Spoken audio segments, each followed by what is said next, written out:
Indonesia secara alamiah merupakan kekuatan regional yang penting di Asia Tenggara. Pada 13 sampai dengan 14 Desember 2021, Sekretaris Dewan Keamanan Federasi Rusia Nikolai Patrushev berkunjung ke Jakarta dan mendarat di Bandara Internasional Soekarno-Hatta hanya beberapa jam sebelum Menteri Luar Negeri Amerika Serikat Antony Blinken mendarat di lapangan udara yang sama. Kunjungan Patrushev dan Blinken yang paralel menunjukkan betapa strategis Indonesia di mata Rusia dan Amerika Serikat dari kacamata kepentingan nasional kedua negara. Indonesia pun mempunyai nilai strategis dari perspektif kepentingan nasional Australia, sehingga tidak aneh bila Presiden Joko Widodo adalah salah satu dari sedikit pemimpin kawasan Indo-Pasifik yang dihubungi langsung oleh Perdana Menteri Scott Morrison pada 21 September 2021, beberapa hari setelah Australia, Inggris, dan Amerika Serikat mengumumkan AUKUS.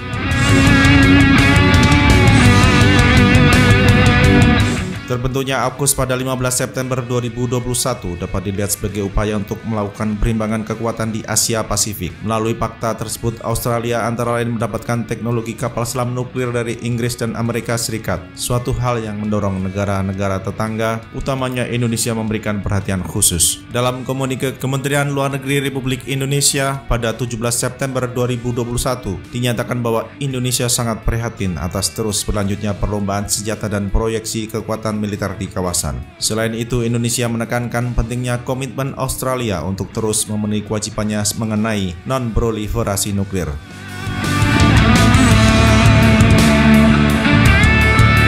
Namun di sisi lain, Indonesia juga menyatakan bahwa keputusan untuk membeli kapal selam nuklir pada akhirnya tetap berada di tangan masing-masing negara sebagaimana dinyatakan oleh Menteri Pertahanan Prabowo Subianto di Manama, Bahrain bulan November 2021.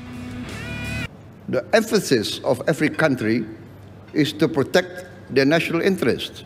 If they feel threatened, if they feel that they have an existential threat, they will do whatever they can to protect themselves. And this is what I mean, that we understand that and we respect them. Jika Indonesia masih berharap untuk mempertahankan statusnya sebagai negara dengan kekuatan menengah di tengah persaingan geopolitik kawasan, maka Indonesia perlu menyesuaikan diri dan turut memperkuat pertahanannya. Terdapat sejumlah faktor yang perlu dipertimbangkan oleh Indonesia terkait dengan kekuatan pertahanan.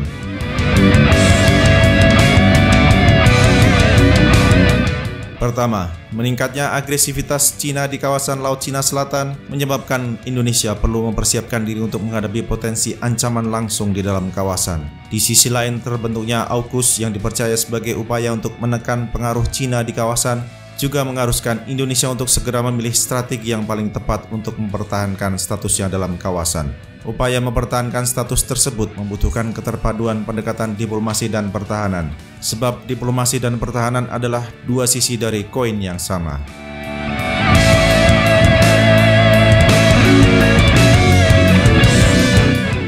Kedua, postur pertahanan Indonesia saat ini menunjukkan bahwa pemerintah perlu betul-betul mewujudkan upaya pembelian kapal selam. Per Desember 2021, 4 kapal selam yang masih aktif dioperasikan oleh Indonesia berada dalam kondisi tidak siap tempur, di mana keempatnya terus memerlukan pemeliharaan dan perbaikan secara rutin. Dari 4 kapal selam, 1 merupakan kelas HDW 209 1300 buatan tahun 1981 dan 3 kelas TSME 209 1400 buatan antara tahun 2015 hingga tahun 2019.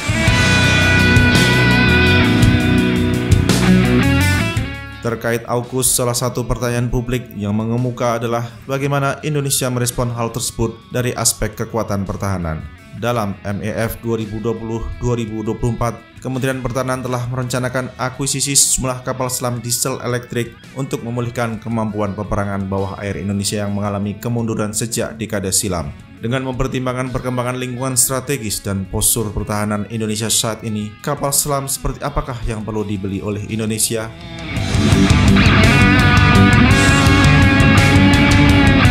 Sejak 1959 sampai kini, Indonesia mengoperasikan kapal selam diesel elektrik yang berkategori ocean going guna memenuhi kebutuhan operasional TNI Angkatan Laut. Tradisi mengoperasikan kapal selam kategori tersebut perlu dipertahankan karena dengan karakteristik perairan Indonesia yang terdiri atas perairan laut dalam seperti di Indonesia Timur dan perairan laut dangkal seperti di Indonesia Barat. kapal selam ocean going dapat menjawab kebutuhan tersebut.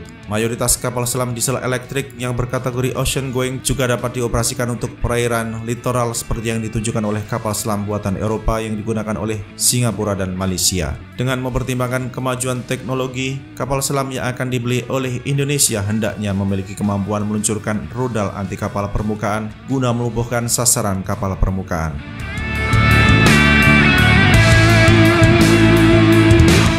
Saat ini kapal selam kelas 214 buatan ThyssenKrupp Marine System Jerman dan kelas Scorpène produksi Naval Group Prancis kandidat terkuat untuk memenuhi kebutuhan kapal selam Indonesia. Kapal selam kelas Scorpène memiliki keunggulan karena rudal anti kapal permukaan SM39 Exocet dapat dibeli satu paket dengan kapal selam. Hal ini karena izin ekspor kapal selam kelas Scorpène dan rudal Exocet cukup dikeluarkan oleh pemerintah Prancis. Kondisi demikian akan memudahkan Indonesia karena hanya berurusan dengan satu pihak saja, yaitu pemerintah Prancis. Kapal selam buatan mana yang akan menjadi pilihan Indonesia ditentukan oleh sejumlah faktor, termasuk penawaran paket alih teknologi agar pengetahuan dan kemampuan Indonesia tentang teknologi kapal selam mengalami peningkatan di tahun-tahun mendatang. Paket alih teknologi dapat terlaksana apabila pemerintah Indonesia mengalokasikan anggaran yang memadai untuk akuisisi kapal selam, karena nilai teknologi yang diberikan kepada pembeli sudah termasuk dalam harga yang diajukan oleh produsen. Pertanyaannya adalah, apakah aspirasi memulihkan kembali kemampuan peperangan bawah air Indonesia untuk merespon perkembangan lingkungan strategis termasuk AUKUS didukung sepenuhnya oleh politik anggaran pemerintah atau tidak? Nah, sobat semua, berikan pendapat Anda di kolom komentar.